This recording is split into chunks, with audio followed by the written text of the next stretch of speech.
Hello guys, म चाहिँ 7:30 तिर रोटी पोल्दैछु हो। मेरो बुढाले आज मलाई फोनै गरेन ट्याक्कै।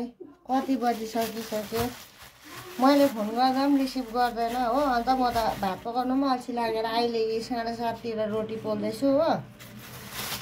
फोनै के गर्दैछ, बिजी भएको हो कि फोनै नउठाएको हो कि बा अर्को मन पर्दैछ कि मेरो बुढालाई के हो बाई बाई गाइस। यस्तो हो गाइस, मेरो चाहिँ रोटी पाक्दैछ 7:30 मा भर्खर हो। मेरो बुढाले फोन गरेन आज, मलाई एकदम सोध्दा भयो। बिजी भयो कि साँच्ची नै कोसँग बिजी भयो कि त्यो चाहिँ मलाई याद छैन हो।